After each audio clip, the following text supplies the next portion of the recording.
Welcome. Today is Wednesday, June 5th, and welcome to episode 11 of the Hats and Bats podcast. What's up, buddy? How we doing today, Matt? How's it going? You know it's going. 39 years old now, so I'm a sage That's old right. veteran. I said happy birthday to you on your actual birthday, but for the sake of this podcast, happy belated birthday, Mr. I'm now a Tesla owner. How's that life treating you? Dude, it is the best toy I have ever bought in my life. It's worth every penny that I have spent. The amount of buttons that I pushed, the gadgets that I played with, so many things that you don't need in a car that I just play with all the time.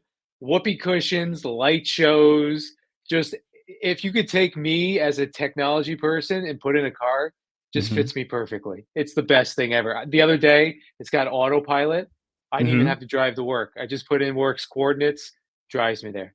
Wow, you're like Batman now. That's awesome. I am. I am. So now that I'm part of the 39-year-old group, I'm like, I don't know. Next year is already starting to creep up on us. The big 4-0. The big 4-0. Are you planning anything big for the 4-0? Cat keeps bringing up like, hey, should we go somewhere? Should we do this? I'm like, I don't know. It's 40. This one feels weird, Matt. It's the first birthday that feels weird. I just feel like I'm Mike Gundy. I just feel like I'm going to consistently be like, I'm a man. I'm 40.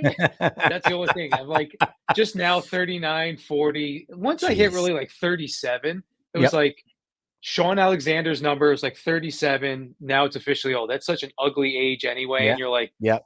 like I'm officially an elder statesman now. Uh-huh. And it's just, okay, 40, what's the big deal? 30 to me was a little bit more whatever than 40. Mhm. 40 is just, we're good. We're good. We still look Yeah. fine. We don't look old. I'm You hanging in there. look Body's still great. working. You look You look great. great. You all, I mean, listen, I have surgery next week, so I don't know how much I can really say my body's working. But nothing big, nothing crazy. Little hernia surgery next week. So gotta get that taken care of. But yeah, it is like I feel old. Like I officially feel old. And if we have members of our audience who are older than 40 and you're telling us to shut up now, I get it and I appreciate it. But just know I feel like you. I'm there now. Thankfully, we have baseball and we have our hats to keep us young. And Matt, you and we did something this week. What did we do this week, Matt? Dude, it feels like Christmas morning right now because I know. we went out to four. And the fact that I haven't opened it yet, it's just been killing us. It's crazy. Yeah, it's been killing me. It's been absolutely killing me. To give a little backstory, Kevin sent me a text and he was like, hey, why don't we go into the 47 website and let's order a mystery hat and let's open it up on the pod. So I ordered a cleanup and I believe you ordered a I ordered a franchise. franchise. Now, before we open these, though, Matt, here's a couple things because again, Matt hasn't looked in his box, and I had not looked in my box yet. And if I could get that meme from the movie Seven to come up, what's in the box? I totally would load that up right now. But I'll tell you what I don't want in this box besides Gwyneth Paltrow's head. What I don't want to see in this box is I do not want to see the following things. I do not want to see a Yankee hat in this box. I think you do. I think you do. No colored Yankee hat, nothing stupid like that. Please do not send me a Yankee hat. Okay. I will accept NHL hats. I do not want any NBA hats in here either. What I'm hoping for is either a fun minor league hat in this box, or I am looking for a fun college hat as well. So this will be our first segment here, the trivia and the mystery box. Matt, what do you not want in your box? That's a good question. Not want. Mm-hmm. I don't want anything that is overly like some of the floral hats I saw that they had are kind of making me a little bit nervous. In Yes. an ideal world, it would be anything professional. I don't Okay. care if it's basketball, football. Okay. I'm much more of a professional, not necessarily like college as much. So as Mm-hmm. long as they stay out of the college ranks and don't have anything floral, I'll take it. Okay. All right. You open first. I'm You want me excited. to go first? Oh, God. You go first. I'm excited. I'm also a little nervous too. 47 brand. Quick shout out. This is a fantastic idea. Unless I don't like this hat, so let's find out. All right, here we go. I feel like we're playing Russian roulette. I gotta go. I like this. I do. I gotta go. This 47. This is a great job. Oh yeah. Oh my God, yes. Dude, I've actually looked at this. I've actually looked at this before. I've had this in my cart and removed it. Don't show it yet. I'm going to try and guess. Give me hints. Let's play yes or no. We'll play yes or no. Okay, ready? Yep. Is it a professional team? Yes.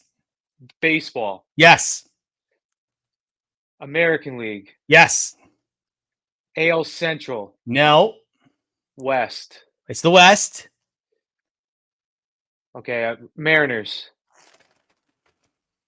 Look at this guy. Oh, that is beautiful. It is the old. It's the old school Griffey S. The franchise. Outstanding. 47. Thank you so much. It was $16. It was $16. Love it. Dude, I am jealous. You need to do like a recreation of the Griffey Topps card. Oh my God, yes. It's outstanding. Great job. Great job. Now I'm gonna get something horrible. Oh my God. Oh no, maybe I don't know. Maybe you get something good too. I mean, this is dangerous. Like, this is dangerous. If they're giving us good hats, things we actually want. Oh my God, this might be a new go-to. Okay, here we go. I'm feeling nervous.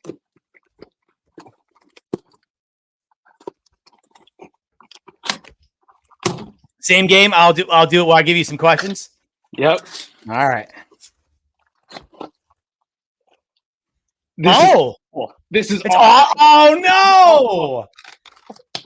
All right, so questions. Here we go. Jeez. Okay, at least Christina will have a hat now. Oh my God! So it's something colorful. I'm guessing it's not a professional team. It is a professional team. All right. Is it NBA? It is not. NHL? Nope. NFL? Nope. They went baseball with you too. They went baseball with me too. Baseball, National League? Correct. National League. I'm just gonna take a stab in the dark here. You said colorful. Let me ask you this question. It's not colorful. It's eclectic, but it's not colorful. Eclectic, but not colorful.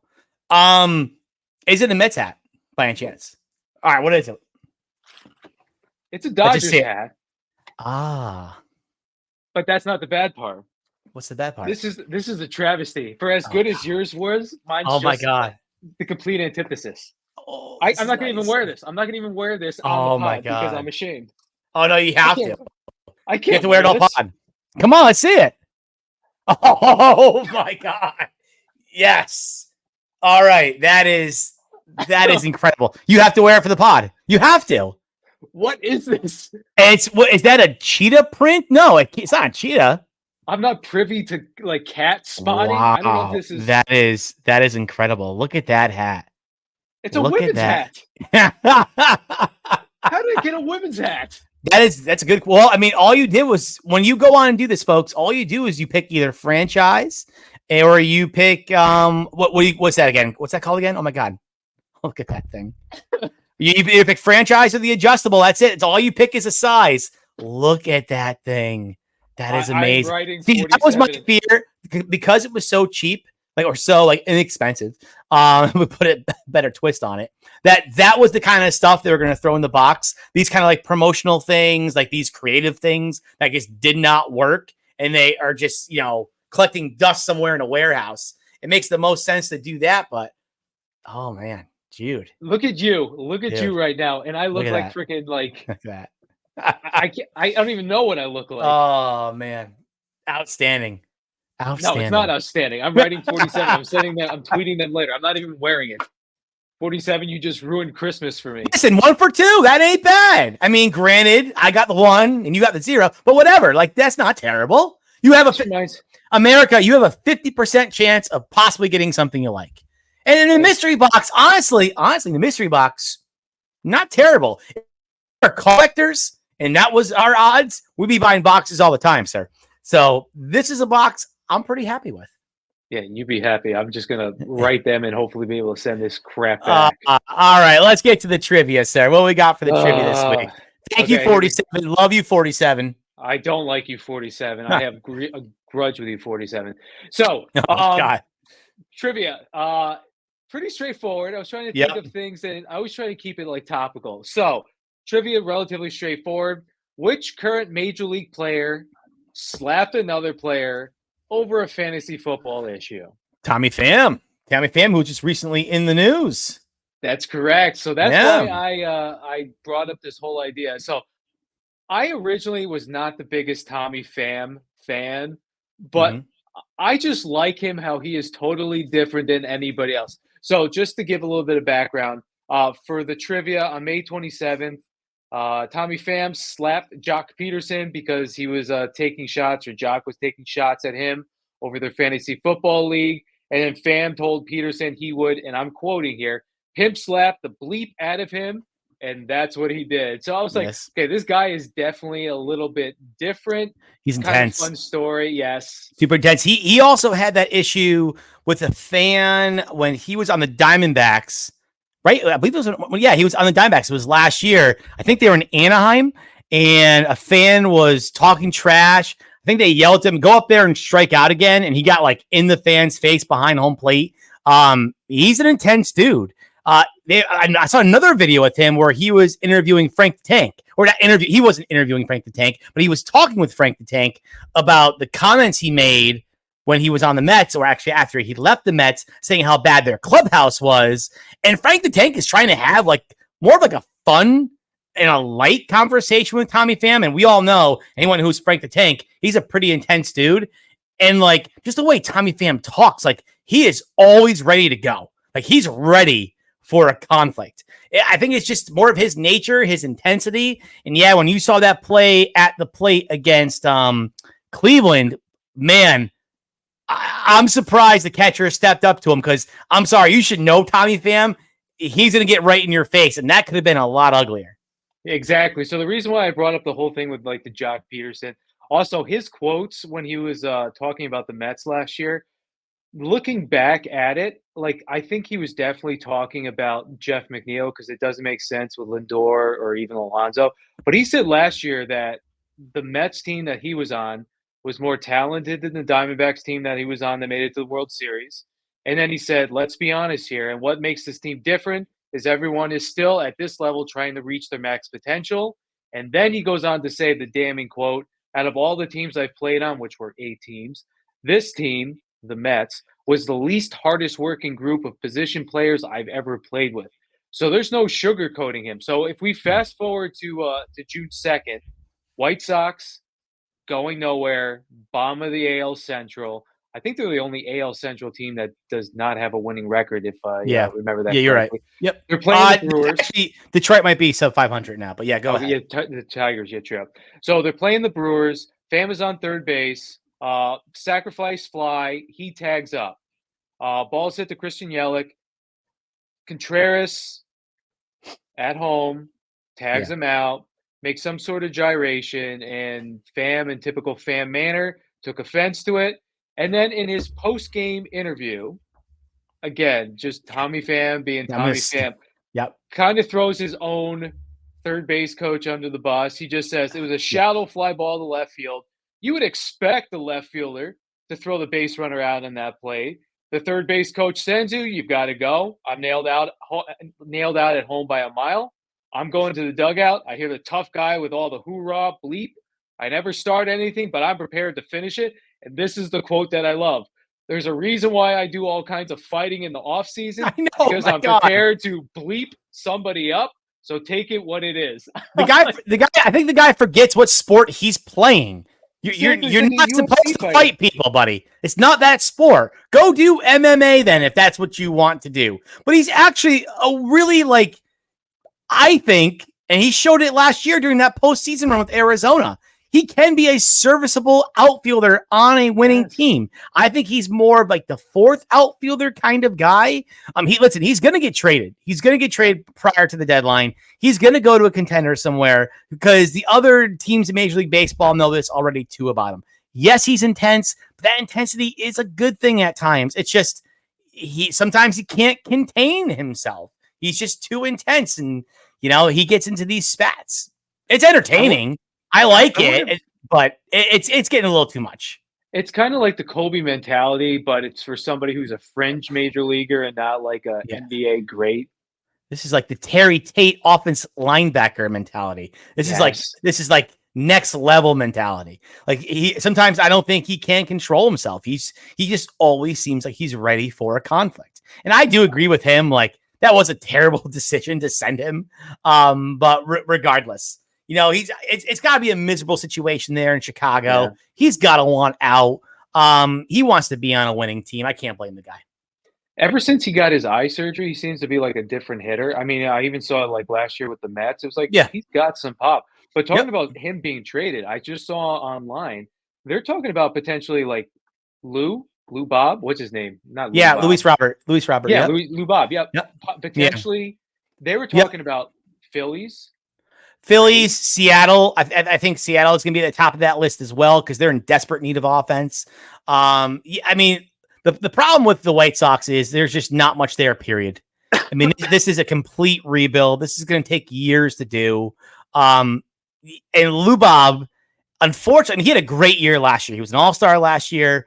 One of the best outfielders in baseball. And when healthy, he is one of the best outfielders in baseball. Unfortunately, he's been on this team with no support around him at all. I would love to see him in a better situation. Philadelphia, I'm sure, would be great. I think Philadelphia, though, has got to go all in on the closer role again. They need more bullpen help.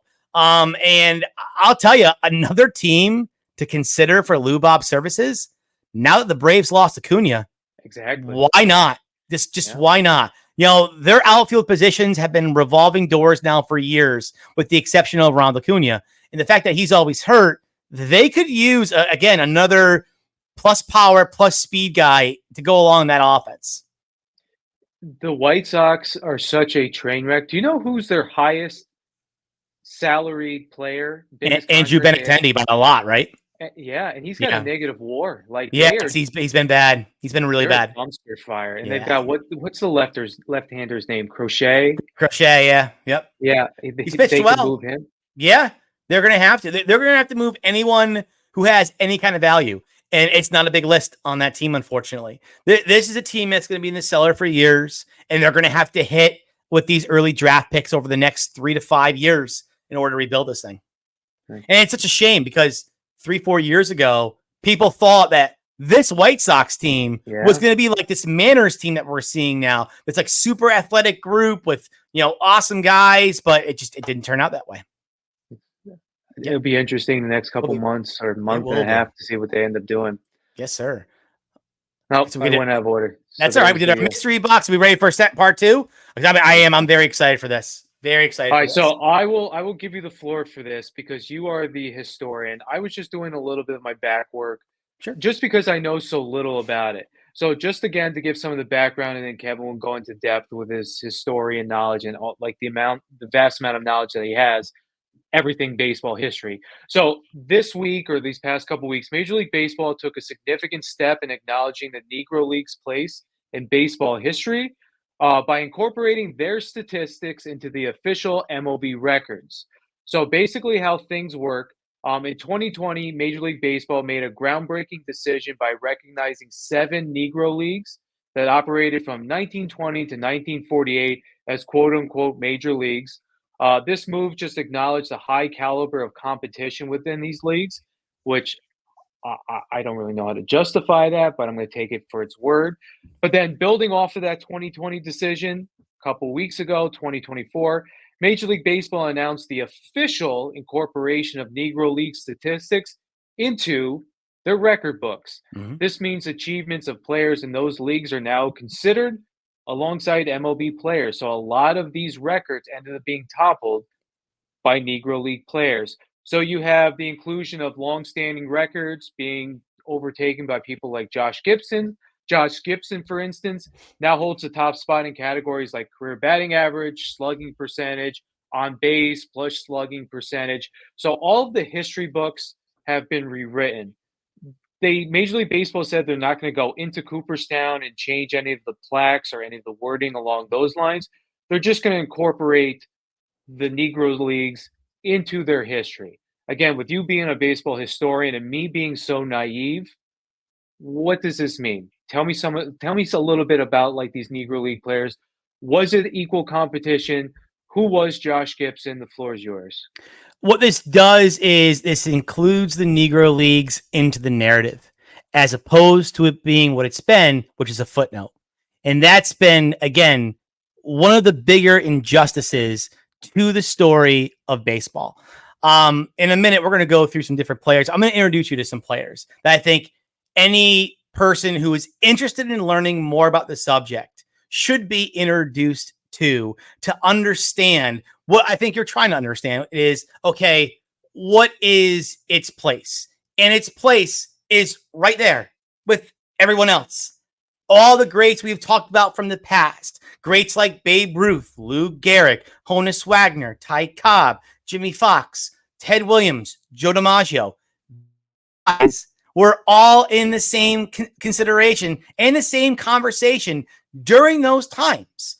But unfortunately, because of the color barrier that was in baseball starting in 1884, they were forced to play in an alternate league, which is the Negro Leagues. And while everyone understood their talents, no one wanted to recognize them. They knew you will talk to any of these players or you read anything about these players who played against Negro League players in exhibition games and whatnot. All these guys said it. They all said that guy is just as good as us. Babe Ruth, even as racist as Ty Cobb was, recognized how great players in the Negro Leagues were.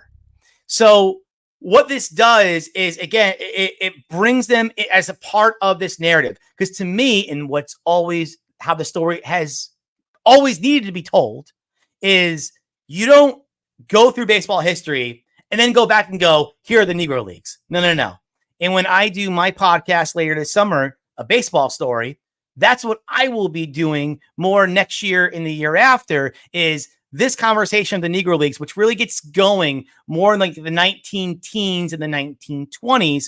I will talk side by side along with the major leagues, the way it's supposed to have been done. Now, how do you do it? That's the endeavor I'm going to take on in the podcast. But I think as fans, what we need to understand is when we saw Jackie Robinson, Willie Mays, Hank Aaron, these guys who were the pioneers who helped break the color barrier. And we saw how quickly they were all able to excel in the major leagues based on the fact that, okay, before that, they were playing the Negro Leagues too. Now look how well they were doing the major leagues. That correlation right there is very easily applied to these players here, like Josh Gibson. And what people don't understand about how remarkable these numbers are. Keep this in mind, folks. He was a catcher, and a really good catcher at that. So it's not even enough to say, Matt, that we should consider him to be the greatest right-handed hitter of all time now. Now we should start to consider in terms of achievement, not in terms of talent. I'm not saying, guys, oh my God, could Josh Gibson come to today's game? That's not the conversation we're having. I'm talking in terms of achievement. We now need to consider Josh Gibson as one of, if not the greatest baseball player of all time. And a lot of Negro League historians who specialize in this stuff have echoed the same thing throughout history as well. It's a seat at the table to me. It's part of the conversation, and these guys have always needed to be included in the conversation. So let me introduce you to a few of them, Matt, to kind of give you an idea of what I'm talking about. So names you got to know. Now, Josh Gibson, Satchel Paige, Oscar Charleston. That is, to me, is the Mount Rushmore of the Negro Leagues.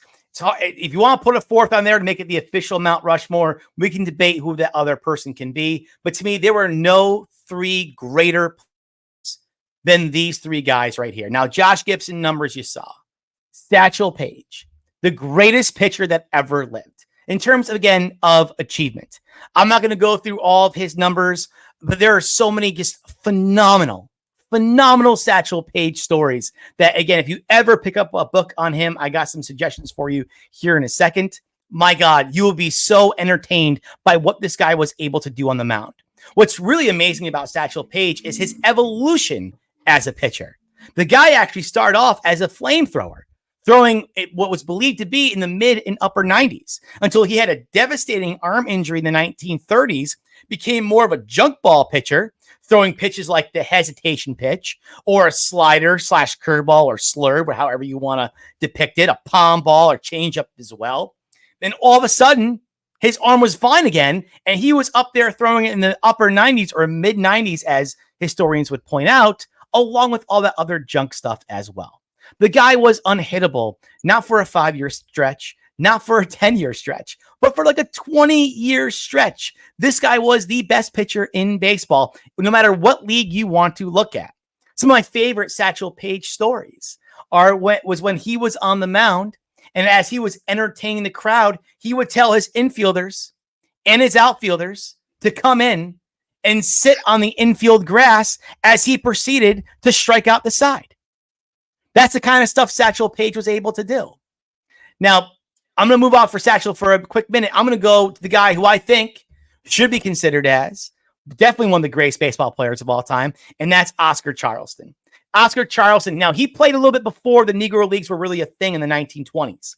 All right, a lot of his years were in the 19 teens when he played for teams like the Indianapolis ABCs. Oscar Charleston, over 162 game average. Remember, back then in the Negro Leagues, they did not play a full 162 games. They played a much smaller schedule.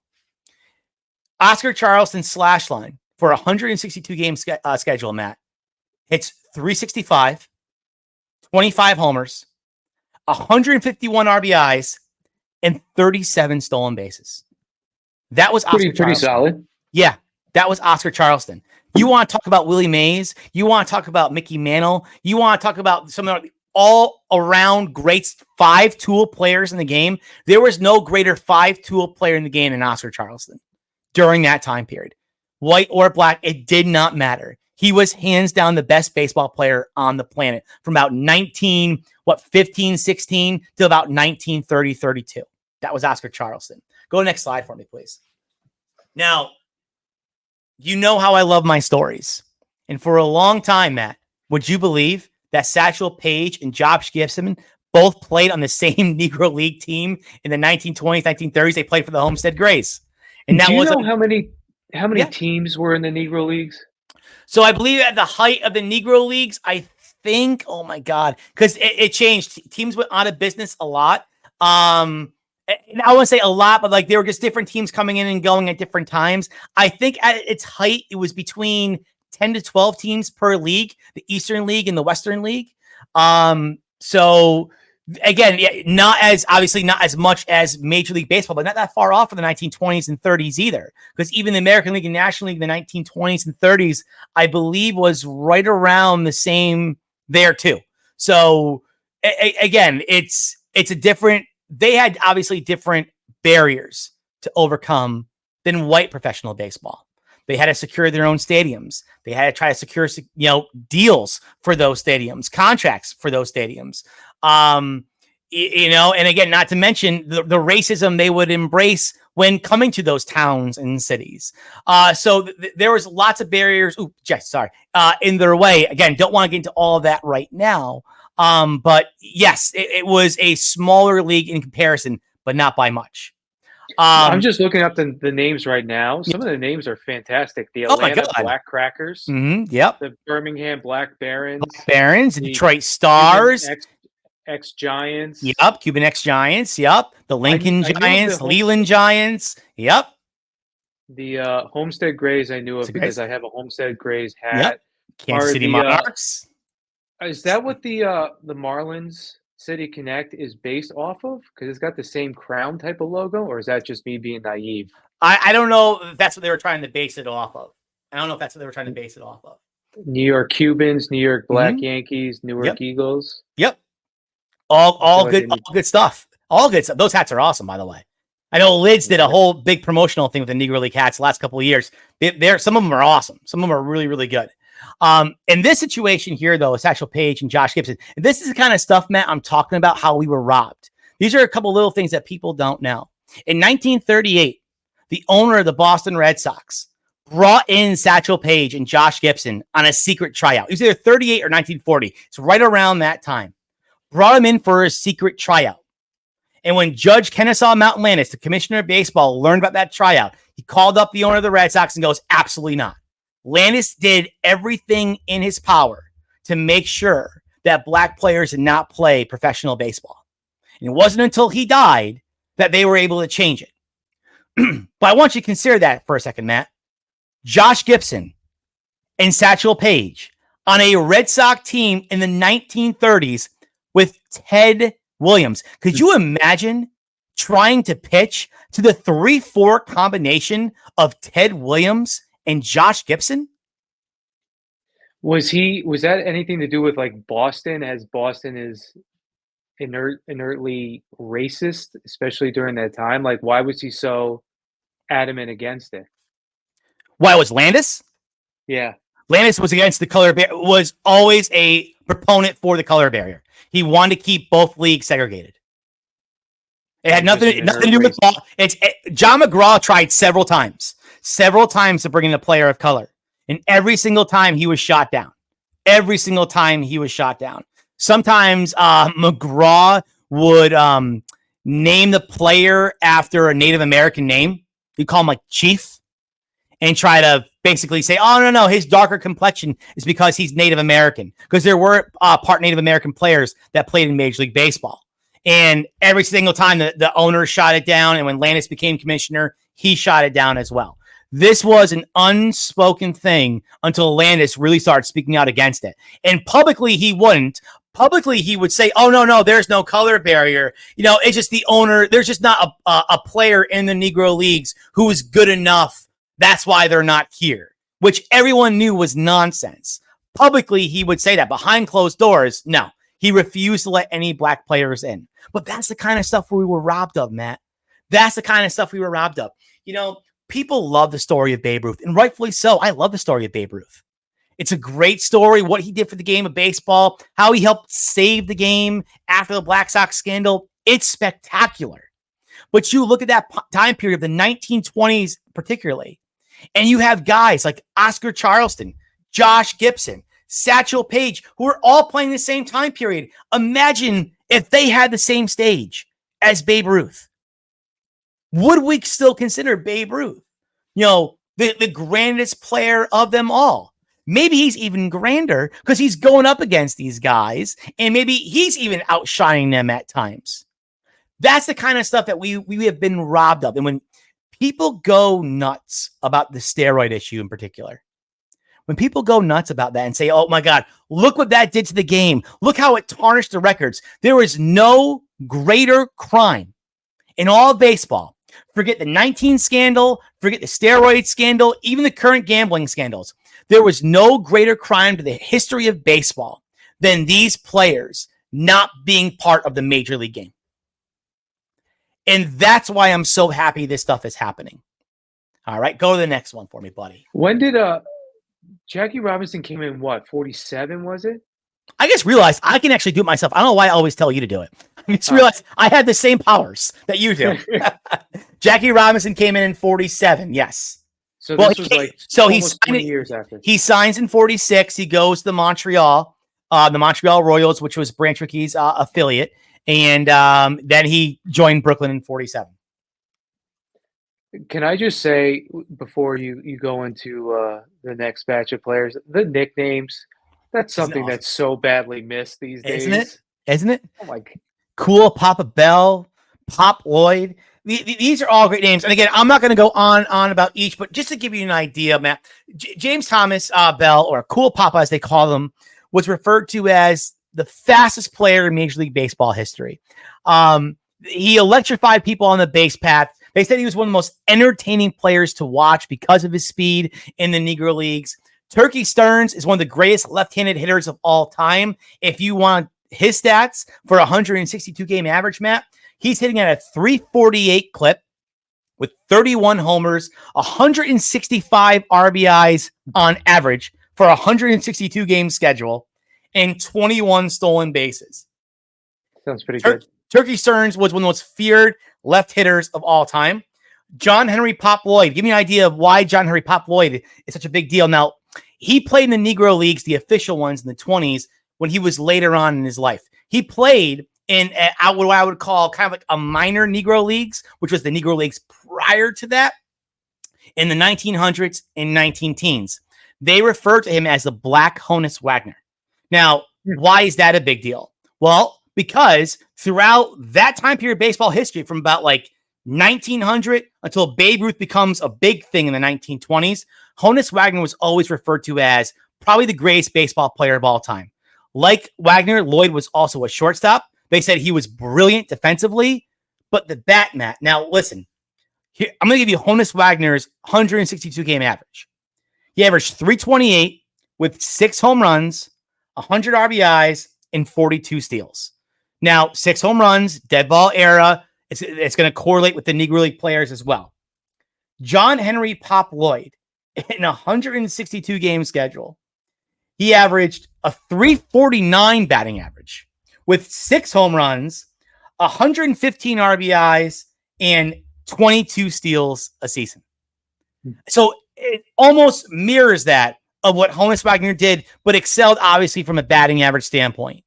So these are the guys, again, like we were robbed of, being included in the story, throughout baseball history. And finally, the last 3 guys here, the one I want to make a big deal about is Martin Diego. What people need to realize too is the role Negro Leaguers played in the development of globalization of baseball. A lot of these guys in the offseason would travel to places like Puerto Rico, the Dominican Republic, and Cuba to put on exhibitions and have their own leagues down there too, because that's where they were treated the best. It was better playing down there than it was here with Jim Crow legislation going on in the States. It was the Negro Leaguers who introduced baseball to the Caribbean Isles. The reason why baseball is such a big deal in Latin America is because of these guys here. We owe an incredible debt to these players who made that sacrifice to leave their country to go play in another country so they could feel at least some, specks of equality. And it was there that baseball was introduced to the people of Latin America, and that's why it's such a big deal down there today. Martin Diego played a huge role in that in Cuba. He starts the whole thing there in Cuba. And this is the kind of love and respect and admiration the game now needs to go back. And that's why I'm glad they're doing it. Okay, guys, this is a big deal. This is something we should be talking about and we should be exploring. And that's the part of this I love the absolute most. My question is, though, and I'm thinking like, I'm trying to think big picture, because it's like, yes, you want to acknowledge these players for the records, the statistics that they had, the importance that they had on the evolution of baseball. And my whole thing is like, when you talk about the Hall of Fame, to me, a Hall of Famer is somebody where you can't tell the story of baseball without including them. Yep. These players obviously had like you said, didn't know about the influence that they had in like Latin America. Yep. That to me is all great. Give them their flowers, give them their shine, let people become more aware of them. My only concern, when you're incorporating the stats, to me, it's not apples to apples. And I hate the phrase apples to oranges, but to me, it's just, how can you compare? Like, I would want to glorify, I would want to immortalize, I would want to educate people on these players. But is it right to say, like, their stats are now on the leaderboard when they played in a different league? So I'm thinking of like, who's the guy who was in Japan? Sadahara O. I think he's Japanese as all time. Yes, he is. Like, should his record count then instead of Hank Aaron's, instead of Barry Bonds, if you're going to put the asterisks? It's just like, okay, you have these different leagues, different places. That's a little bit different example because it is a different part of the world. Yeah, it's a different country. This is happening right here. Yeah. But it's just, you're not going against the same. You just like, if I'm an English teacher in New York, I don't want to be held in the same standards as like somebody that's an English teacher in Florida or an English teacher in like Asia. Like, that to me is not the same thing. That's a really bad example, but it's just Josh Gibson, all these statistics, we don't know how he would have performed if he was in the major leagues. Not because of his fault. So this what it comes down to. Why don't you know that? Because it didn't happen. Just because it didn't happen. So because he did not play against white players, we can't assume that he would put up similar, if not better, numbers during his career at that time. I Because would say yes, because you don't know. but Just like then, our and I'm not saying you're saying that, Matt, but then aren't you basically then saying that then we should accept the fact that white players were better than black players during that time? no, not by any means at all. I'm just saying Right. you can't compare them when they're not in the same you're not playing the same thing. So it's even like the NFL But before it so, but emerges. so then to me, okay, I see what you're saying. Then my counter to that would be then I can't consider Babe Ruth, Lou Gehrig, Honus Wagner, Ty Cobb as part of this conversation either.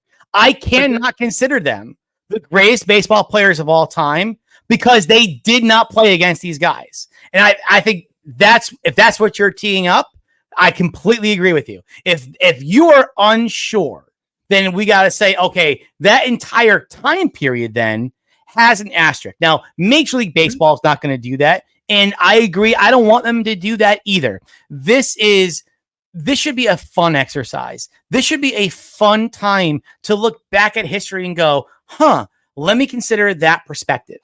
You know, a perfect example, Matt, and again, because I am a history teacher and teaching perspective is so incredibly important, to understanding our place in the world, not only as Americans, but as global citizens.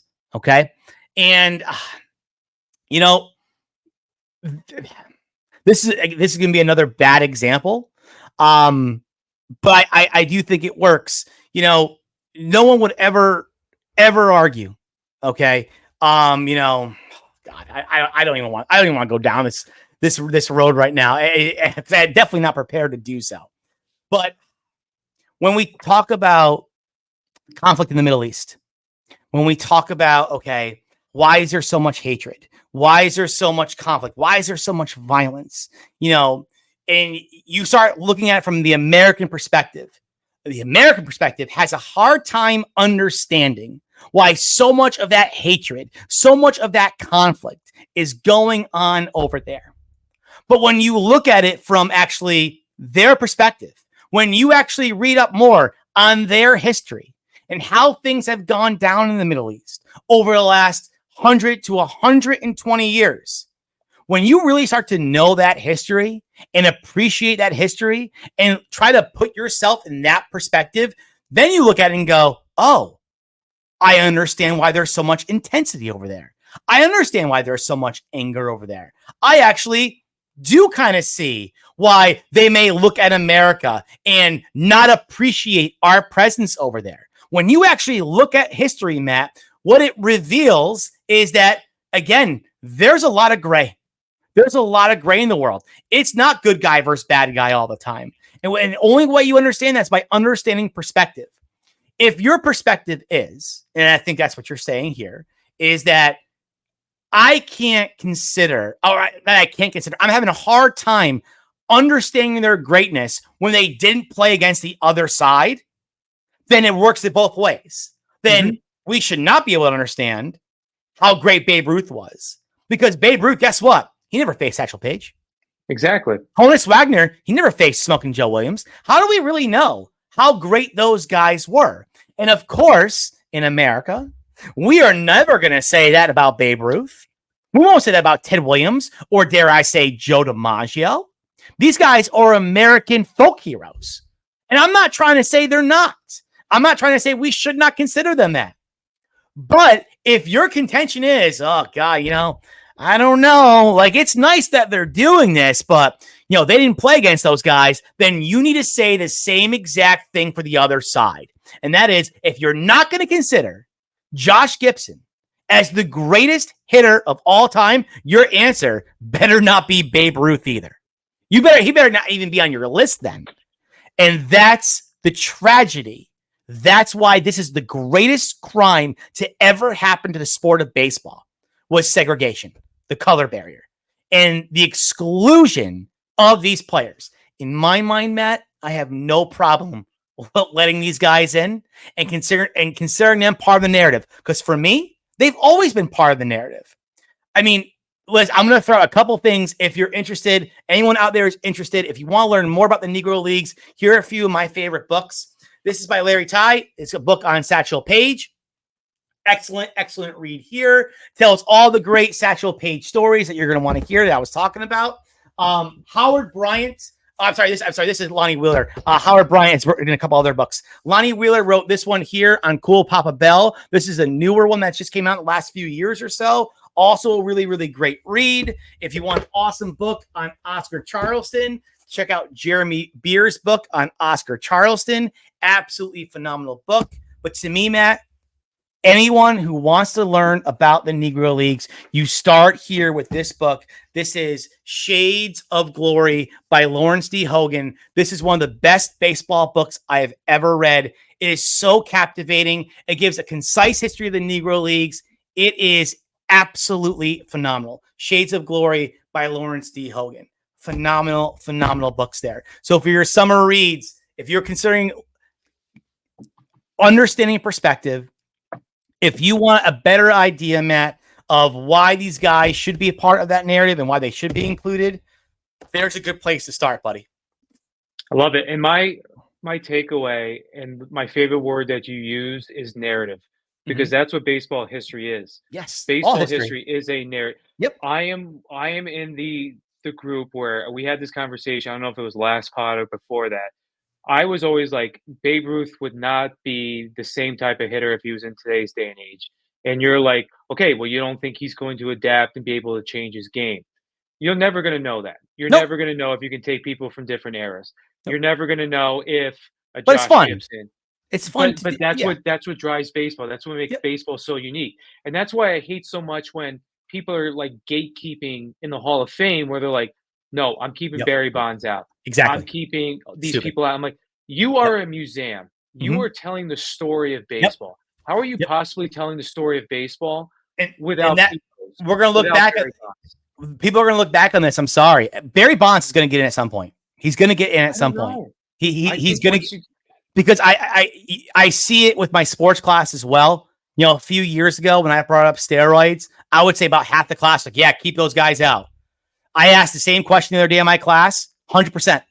100% of the class said keep him. He belongs in the Hall of Fame. The younger generations are starting to appreciate this more. They're starting to appreciate the context of the steroid era. Because if you're going to understand history, you have to understand the context. And again, it's another thing we could get into for another time, but that's going to be a crime too. We left these guys out of the narrative. We included them as a footnote in history, and that was a major injustice as well. Barry Bonds, Roger Clemens, Mark McGwire. Obviously, this is not an issue of race. Race is a much bigger issue. What I'm saying is we need to learn from that lesson. This is part of the story. That story needs to be told. That is the purpose of Cooperstown.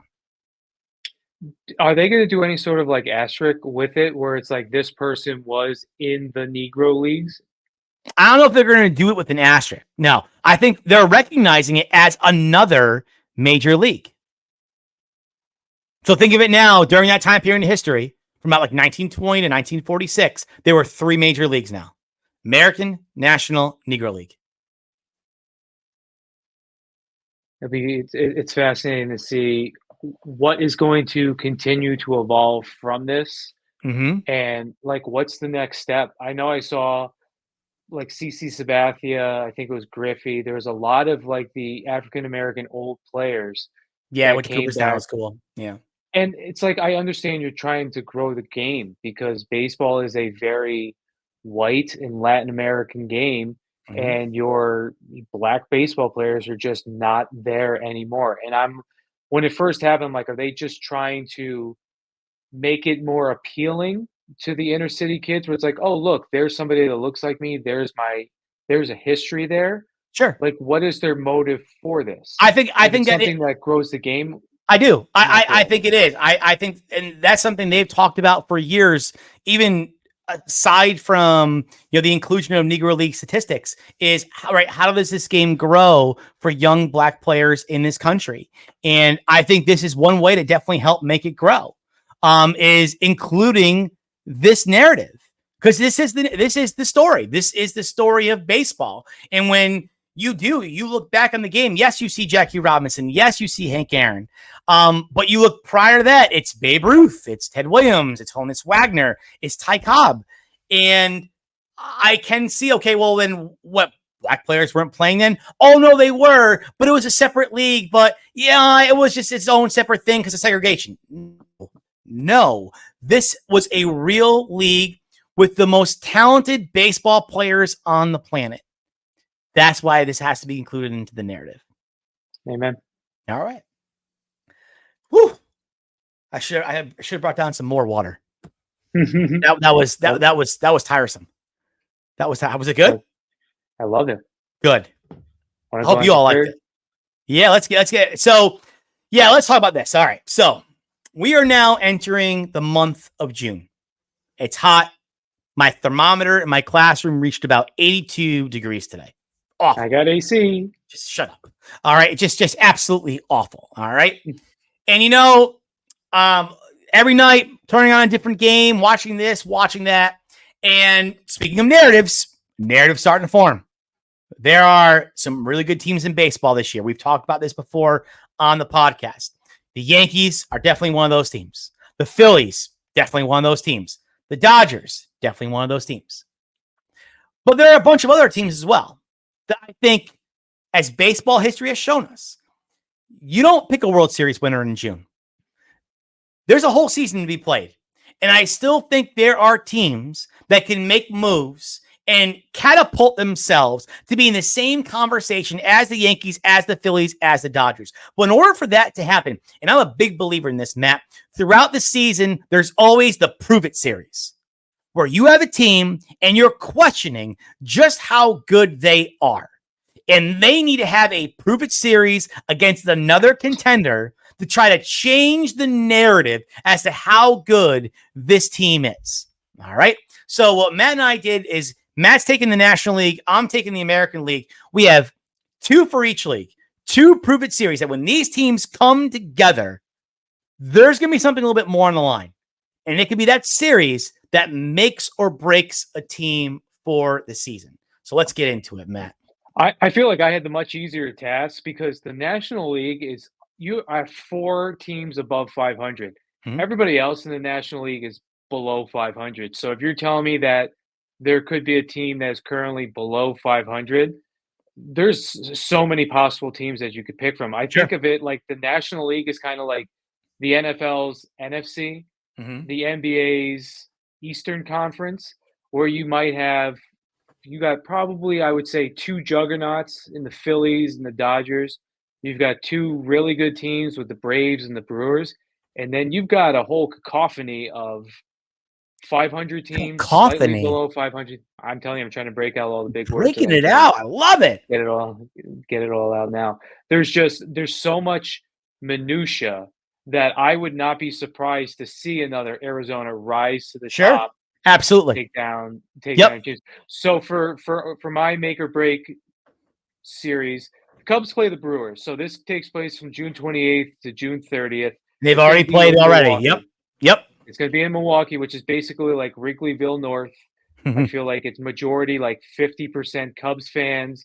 They try to limit the amount of Cub fans that can actually get in, but it always seems to be like a predominantly Cubs field. Absolutely. Environment. Absolutely.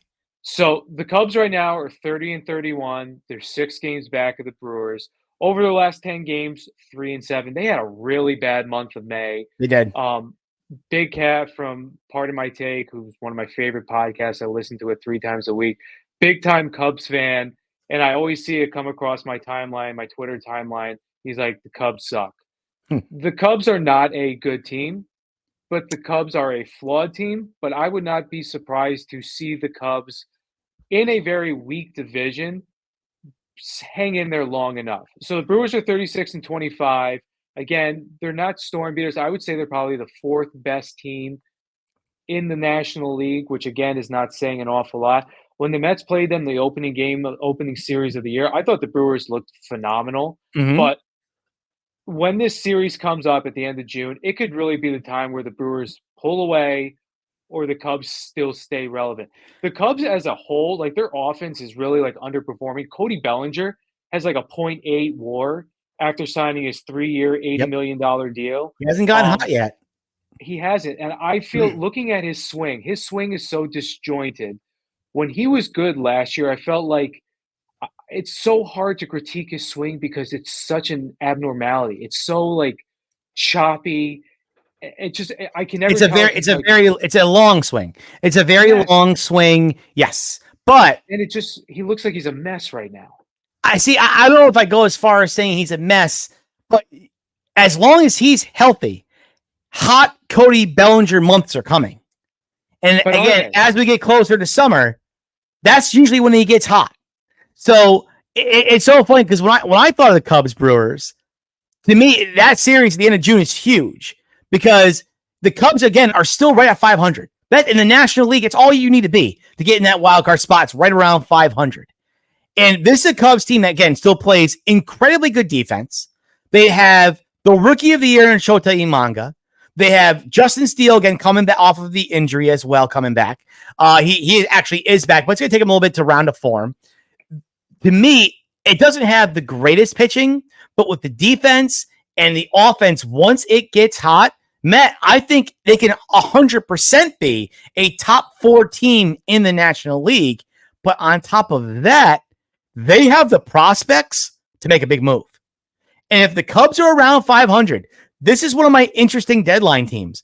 I wonder if they start to finally move some guys to get the pitching they need, or maybe that one more bat to put behind Bellinger and Swanson and Christopher Morel to really make this team kind of come together and go.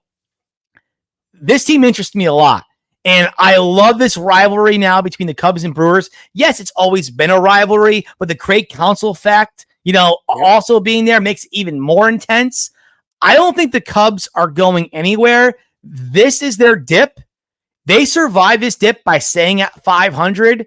All of a sudden, these guys have a good week. They're right back in the conversation. And beating the Brewers in a series in Milwaukee could get them on their way. And see, I think it's going to be the complete opposite. I think the Brewers are going to start pulling away. When I was looking into their stats, they're basically, as an offensive team, top 10 in the greater majority of all stats. Second in runs, fourth in hits, seventh in home runs, third in stolen bases, third in average and on base percentage, fourth in slug. Contreras is a borderline MVP candidate. Yelich is back to his old self, slugging 530. Rhys Hoskins is slugging 480. Joey Ortiz, their second baseman, slugging 487. You lose your closer, McGill comes in throwing 100 miles an hour. Like, their starting rotation, how many teams could lose a Corbin Burns, lose a Brandon Woodruff, lose your manager, who's supposedly one of the best managers in the game, highest paid manager in the game? You don't lose a beat. Freddie Peralta, Colin Ray, Bryce Wilson have all been, like, very solid for them. They seem like a team that's a plug and play. To me, they are like the Rays of the National League. Sure. I don't know how they do it. They always end up being super competitive, and when they lose a bigger free agent or a bigger star, they plug it in with somebody who's an eighth of the cost and performs just as well. I don't know how these smaller market teams are always doing it. I hope some of that David Stearns magic rubs off on the Mets. Me too. But they just seem to plug and play and just replace. I just don't think the Cubs have, like, the firepower to withstand it, to be able to hang with them, especially as I don't see Bellinger. How do you pronounce the starting pitcher, the rookie of the year? Shota Imanaga. Yeah. I always want to say a man gun. I'm like, nope, that's what my kids read. That's not the right thing. Like, his last 2 starts, I think he's gone like a total of like 8 innings. But so, Matt, I don't know if that's like the dip. But see, that's my thing. Is like you just rattled off all these amazing Brewer numbers. Seasons have ebbs and flows. I mean, can Milwaukee really sustain this pace for 162 games? And again, when you look at exactly, like, you look at the lineup, you look at the pitching rotation. Again, this is not a Dodgers lineup. This is not a Manor starting rotation. Like, listen, all these guys have played well, and a lot of them do have a pedigree. But this is an amazing clip they've been on. And again, I think what the baseball season always teaches us is you have your ebbs and flows. Milwaukee hasn't hit that yet. They haven't really hit any kind of adversity. And it's coming at some point. And I just wonder if Milwaukee makes a little bit of a dip and Chicago starts to figure it out and they make one big move at the deadline, Could that just get them enough they need to get by them? This race is not over. This race is not over, but I do think this is going to be one of the more compelling races that we watch throughout the year. I'm a Brewers fan now, and I'm going to Oh, say it's Jover. It's Jover. all right, so for my American League one, I looked at Mariners and Guardians. Now, I could have very easily did Guardians Royals, Guardians Twins, Twins Royals, but then I just kind of settled on the fact, especially after last night's game when Cleveland came back from down 5-0 against Kansas City, that this is Cleveland's division and everyone else is just kind of watching and spectating. This is Cleveland's show right now. You look at the lineup, you look at the pitching. Again, a lot of the things I was saying from Milwaukee, yes. Could you say it for Cleveland? Sure, except Jose Ramirez is a top 5 player in the game. And I look at Josh Naylor. I look at the contributions of David Fry and Tyler Freeman and all the Andres Jimenez. This is a lineup. This is a really, really good lineup. And they also have the best bullpen in baseball by far. So Cleveland has everything you want in a contender, where I think the Royals and the Twins, while they're nice teams, they're having good years. I look at the Royals, and I've been on the Royals since the beginning. I like my Royals. They're not quite at that level yet. I think they'll be competitive all year, but I don't think they're at the Cleveland level. And Minnesota, with all the injuries, they always seem to have to try to overcome. I don't think they catch Cleveland either. In the West, I have all but now given up on the Astros. Now is officially a time it would shock me if they came out of this and somehow contended for the West. I think the injuries are just too much. I think they're going to be dealing Bregman at the deadline if they're not above 500 at that point. I think it's Seattle's division to win, minus the Rangers getting a real boost when Scherzer and DeGrom come back. Don't so just now, be injured again. Which is very likely as well. So in my mind, it's Cleveland and it's Seattle. But the way I'm thinking is, okay, out of these two teams, who's challenging the East? Because when I get to the Yankees and Orioles in a little bit, I still think they're the two best teams in the American League. But can either one of these teams challenge one of them? Who's going to the Bronx and winning? Who's going to do that? And I think the only way one of these teams can show me who that team is going to be is when they play each other. Cleveland versus Seattle. That to me is going to be a big prove-it series this year. Now, Matt, I did not look it up while I'm talking. Can you do me a favor and look up exactly when they play next? Because I look at what Seattle does so well, which is their starting pitching. Their starting pitching is such a plus. It's such a strength that starting pitching can threaten this Cleveland lineup. The Cleveland lineup is good, but it's not full of juggernauts. And Seattle, I believe, can pitch their way to a pennant. They definitely need something offensively to help them out. They do not have enough offensively. Cleveland, I think, needs one more bat, one more starting pitcher to really put them over the edge. But these are now two franchises, Matt, who have very tight purse strings. They do not like to spend a lot of money. We talked about this going into the season, how Seattle was trying to find a cheaper way to improve their offense, how they were cutting down on the strikeouts. Well, Seattle is still striking out way too much to consider a real contender for the American League. But that starting pitching is still keeping them a part of the conversation. And Julio Rodriguez has not gotten hot yet either. Once he gets hot, if Seattle can add one more bat like a Luis Robert at the deadline or whomever else, that's going to be really interesting. And I think the deciding factor could be when Cleveland plays a Seattle. Matt, did you find out when that's happening for me? So they play the 18th, 19th, and 20th of June. Perfect. So coming up. That's actually not next week, the week after. Yes. Perfect. I think that could go a long way in helping improving those ownership groups. You know what? Let's open up the wallet and go give this team what they need to go and beat the Yankees, to go and beat the Orioles. That's what I'm looking forward to in this matchup here. I've already seen how this plays out. Cleveland's going to play the Yankees in the first round of the playoffs, and they're going to get swept. It happens every year. Whatever team comes out of the AL Central will play the Yankees. I don't care if it's the Twins. I don't care if it's the Guardians. I don't care if the Royals sneak in. They will play the Yankees in the opening round of the playoffs. They will be swept. Why are they even there? The stadium will be half full. I've seen this story like so many Wow, times. so much hatred for the Guardians or just the I Central in hate it. general. I was listening to Aaron Boone's Wait, comments today about talking about how like complete this Yankee team is, and I've already like come to the conclusion that the Yankees are going to be in the World Series. There's no team in the American League. I don't even care the Orioles. There's no team in the American League that can hang with the Yankees. My only hope is the Phillies or the Dodgers you're can you're put up a fight. you know go on. I can't wait. Now I can't wait. I thought in my podcast with my cousin Joe, this is the week. I had to convince him of how good the Orioles are. I'll say that for in a little bit. Matt, go ahead. Do your Dodgers and Phillies.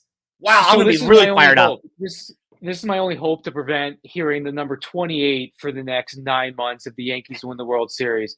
The Dodgers and the Phillies, I think, are the only two legitimate other contenders beside the Yankees. So they play July 9th through the 11th. It's in Philadelphia, but just before this series, the Phillies play the Braves before they play the Dodgers. So I always like to see like who they're playing beforehand. So you're coming off of a rivalry interdivision game, then you're bringing in the Dodgers. Again, it's nice. It's a kiss on the cheek, but it's not like you're coming home with me after a couple drinks at the bar. So I'm not really willing to be like, okay, whoever wins this series has got the clear advantage. To me personally, I think the Phillies are the team in the National League, especially when you incorporate Citizens Bank Yes, in October. that's why. Completely That's what different I was gonna say. atmosphere, and we've Yep, we've talked about that before. yep. I still think the Phillies' home field advantage means more to them than it does to the Dodgers. Yes. I think they're both going to be right around that Oh, 100, 102 I'm sorry. I'm gonna wins. disagree with you. I'm gonna disagree with you there. I think for the Dodgers, it means more. I don't think you want Game 7 in Philadelphia. If I'm the Dodgers, True, I, true. I need that in LA. Yes, I think because of the Philadelphia advantage, yes, Philadelphia naturally wants it. But if I'm a Dodger fan or I'm on the Dodgers, I don't want to go to Philadelphia. Not after our years of October misfortunes. Absolutely not. Give me home field advantage. If I'm the Dodgers. I am crawling and scratching for home field advantage in the playoffs. I do not want to go to Philly if I don't have to for Game 7. That's a great point. Yeah, I was thinking of it more of like Philly would want it, but if you're the Mm-hmm. Dodgers, you've got to stay out of there. Yep. So as of right now, the Phillies, I mean the Dodgers are plus 300 to win the World Series. They're the best odds in baseball, which actually surprised me. So the Dodgers have the best odds. The Yankees are second. Phillies are third. So I think the Phillies were plus 650 to win the World Series. Again, like the third best odds. The Dodgers are typical Dodgers juggernauts. Third in hits, fourth in home runs, second in walks, fifth in average. Every single possible offensive category, they're in like the top 5 or 6. They got 3 legitimate MVP candidates with Bats, Otani, and Freeman. That top 4, even if you take in like Teoscar Hernandez, like Or they're Will top Smith. 5. Yeah. And I feel like they're going to go out, and if they get a Lou Bob, if they can get another bat into that lineup, even somebody like a Tommy Pham, who is not somebody that's going to be hitting 30, but it can elongate that lineup. Like they are Yeah. going to be, they're the Dodgers. Okay, we know what they're going to be like in the regular season. It really comes into play what they're going to be like in the postseason. Glass now looks like a Cy Young candidate. Yamamoto seems to be living up to his contract. Gavin Stone has a sub 3 ERA. James Paxton has kind of looked like the Mariners' James Paxton. Ryan Mm-hmm. Yarbrough has been a pleasant surprise. Yep. And they still have so many people on the IL. Bobby Miller is supposed to come back mid-June. Yep. Kershaw, like, I don't really know if Kershaw is even going to come back this year, nor do I know if they really, like, even need him. But, like, the rumor is it could be, like, a little bit after the All-Star break. Dustin May is supposed to start coming back or could be back around the All-Star break. So you've got reinforcements for already really deep rotation. They are now set. Regular season doesn't matter. How are you going to do in that first series? Mm-hmm. How are you going to do later in the postseason if you can get past that first series? And again, the reason why this is so important, like we said, the home field advantage. The Phillies, 43-19, they're already 7 games up on the Braves. I mean, like, I know the Braves haven't been as good as they were last year, but you're still 7 games up. Best record in baseball by like a long shot. Top 6 in all offensive categories. top 3 in pitching, I would say they're top 3 in the rotation, best in baseball, maybe up there with, like, the Mariners. By far. Yeah, absolutely. I mean, you have Wheeler being legit, probably Cy Young leader. Nola is I think Nola's, like, the best number 2, probably in baseball, and then, like, Harper's having an MVP year. And Ranger Suarez is, like, leader in ERA. I think and it's the major league. they're all battle tested in October. They all are. Yes, And that's the thing. Like yes. you mentioned these guys in the Dodgers, like Bobby Miller's, James Paxton, even Yamamoto. Like, guys, these are not guys who have experienced in postseason play. The Phillies pitchers are. And I think that means a lot too to the narrative. And until again, I agree. Like, we don't need whoever wins this series in June to be like, oh, okay, like then they're the best team. Because I do think it's going to come down to them come October at this point. But from a home field advantage standpoint, the kind of we're going back to, that's why I think it is so important because you have to get these wins. Both these teams Philly needs to be in Philly, and the Dodgers cannot have it in Philly. That's what makes it so interesting to me.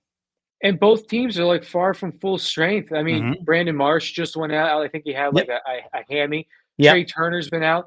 Castellanos has, like, a negative WAR, and they're still clicking on all cylinders. Yeah. Schwarber is still, like, hovering around, like, below 200, but still hitting, like, Schwarber bombs. It's just they work.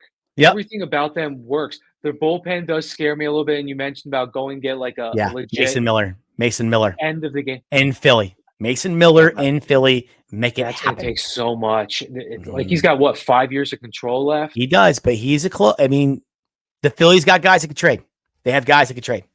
My only hope is whoever comes out of this can beat the Yankees. Well, speaking of, I don't understand.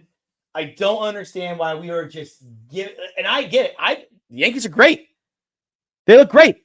Again, we talked about it 2 podcasts ago. They have the best, 3-4 combination or 2-3 combination, however they're being hit in the lineup in, recent memory. It's historic what's happening in the Bronx. Garrett Cole is coming back. He looked great in his rehab assignment. You have Marcus Stroman, who's been pitching great. You have Lucas Heal's been pitching great. Nestor Cortez. It's great.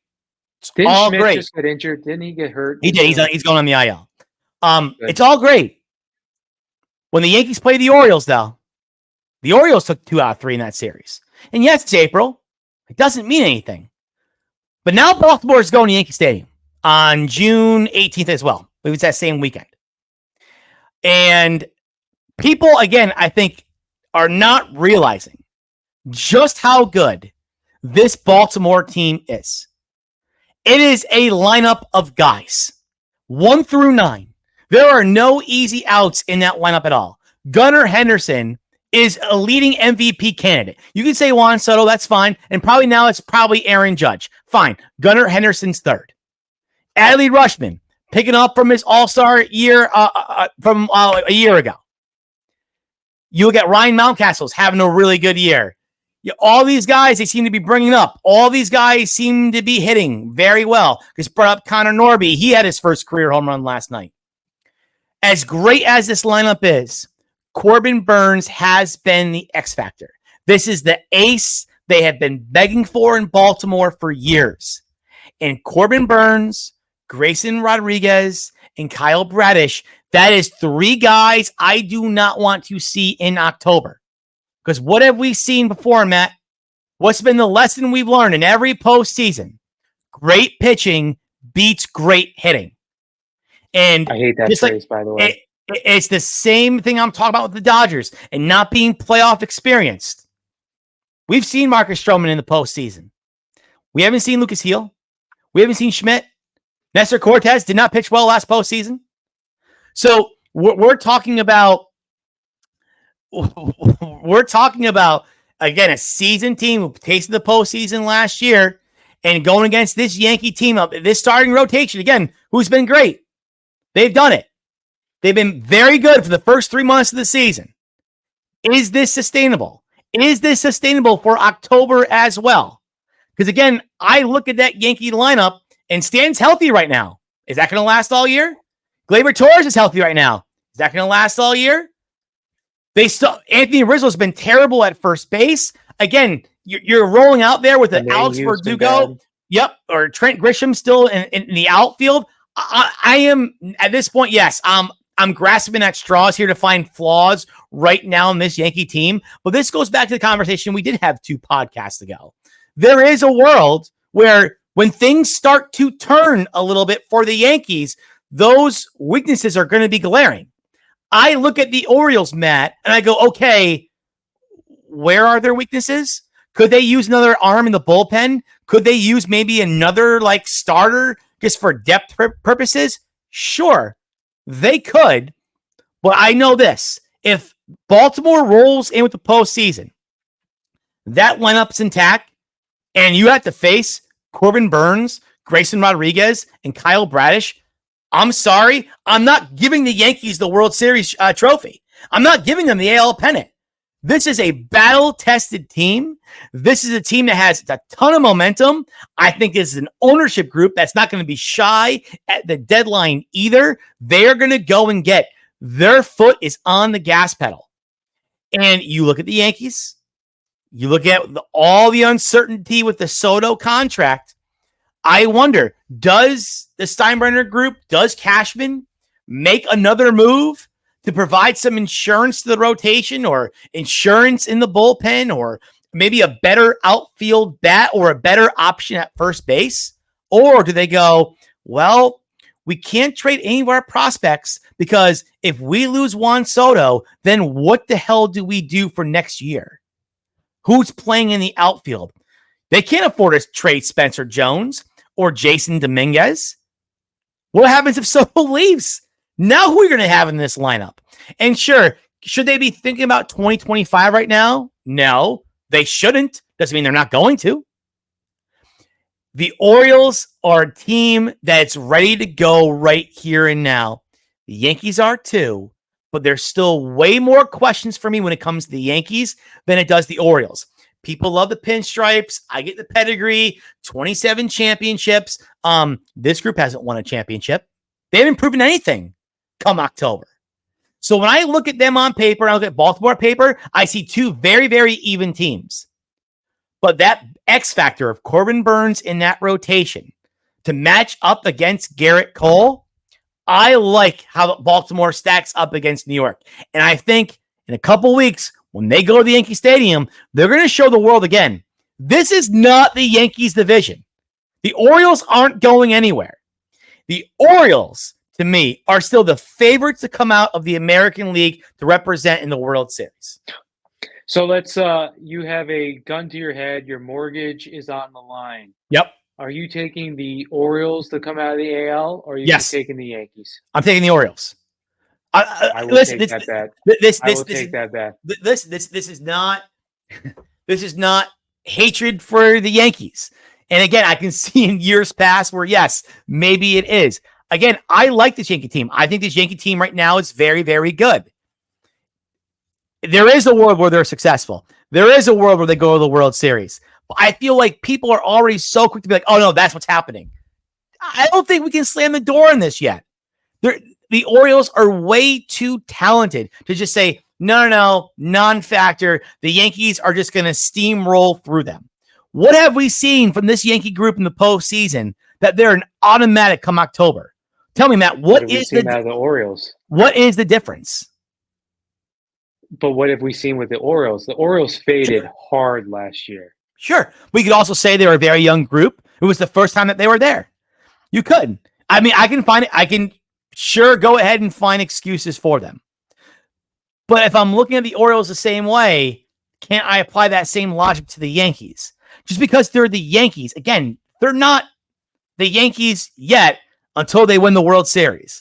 I'm not giving them that cachet of the years past because they have not been that of the years past. They're sending us some reminders right now.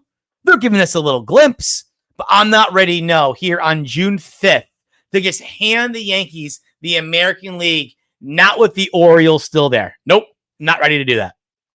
I love it how you have to put the hat on to kind of like rub salt in my wound right now because I can't wear my hat. You can. It's a nice hat. It's I a nice did tweet hat. them, by the way. I hope they tweet me back. So here's my little proposition. Okay. I am the ultimate jinx when it comes to sports. Okay. 49ers fan growing up. Once the Hmm. 49ers, I had enough of Mike Nolan. I jumped off the 49ers and I was a new NFL team. The Jets went to what? Back-to-back AFC championship games. I'm like, okay, New York team, Mets, Jets, it fits. I'm going to be a Jets fan. That was what, 15, 18 years ago when I switched. Yep. Jets haven't made the playoffs since that happened. With hockey going on, I just started watching hockey because I needed something to fill my nights. So I'm like, you know what? I'm going to start to follow the Rangers. And you know what? I'm going to put a little bit of a financial Oh sum God. on the Rangers to make it to the Stanley Cup. And then the Rangers peter out against the Florida Panthers. Like, why are you Well, losing to a hockey team from Florida? Florida's very good. I am the ultimate jinx. So my thinking is I'm going to bet that the Yankees make it to the World Series. I'm going to put a little money behind it. So I'm invested, hoping that my jinx hurts them. That's my only saving There grace. you go. Do Because it up. again, as much as I love the Mets, it's always how much I hate the Yankees and how pathetic that is. But that's my only enjoyment in life because I don't get anything else with any of my sports teams. So if I have some financial backing of the Yankees and I cannot be upset if they win, it's guaranteed that they Listen, won't. listen again. When I was younger, yes, it was about my hatred for the Yankees. 2 weeks ago, I talked about how great this was for baseball. The Yankees win the World Series this year. It's outstanding for baseball. And I do. At this point in my life, I want what's ever best for the game. If that's what I bet. happens and people are happy, I'm cool. I'm fine. The Mets still suck. I don't have a World Series ring. Whatever. It's status quo for me. If the Yankees have 28 as opposed to 27, it's not going to kill me. So this is not, I'm trying not to come from a biased standpoint here. This is my authentic, look at what I see happening in baseball. But I appreciate you trying to place your jinx on the Yankees. As a fellow hater of the Yankees, I do appreciate that. I'll do whatever I can. Now, Matt, I'll take for our last segment here, do we want to give our audience here, our dozens of people, hopefully, a little reprieve? Do we want to do a little Stratomatic for next time? We want to do a separate recording? What do you think would be better for the folks out there? Why don't we save it for another time and do a separate solo? Love and it. We can have it be like an evergreen. Yep. So for coming home, guys, I'm going to quickly, just really quickly, go through. Oh, why is this not working here? Come on and work. And don't know. Okay, here we go. So what we're gonna do really quick. Stratomatic Baseball. We're gonna show you a little demo real quick. Not this time, but for another time. If you are not familiar with Stratomatic Baseball, it's an awesome game. You play it with dice. You play with the cards. Matt and I are gonna put on a little demonstration for you on a separate video, but really check out Stratomatic. If you are looking for, you're an older soul like me. You have a little screened in porch, the breeze is coming in, you got the ball game on, a nice drink in your hand, like lemonade or something. But whatever it is, and you want something kind of fun to do, if you're a big baseball fan, you want to simulate what Matt and I have been talking about with, the greats from the past, playing against greats of today. Stratomatic Baseball is definitely the game for you. I've been playing Stratomatic Baseball since I was, 10, maybe even 8 years old. My brother Scott, my mom used to get it for us almost every Easter. That was like our Easter present. And we used to get all the teams and organize them and do drafts and whatnot. It's a lot of fun. If you have never, ever heard of this before, definitely give it a look. It is a lot of fun. Definitely check it out. I don't know why my coming home button is not working here. That's what I was trying to click on. But we will give you a little demonstration next time or another video on this on Hats and Bats. Oh, dude, I gotta go to bed. I'm tired. I'm exhausted now. I gotta go charge my car. Yeah, stumbling. Oh my God, charge your car. Look at you now. So futuristic. I love it. Guys, thank you so much for tuning in to this episode of Hats and Bats. We'll see you next time.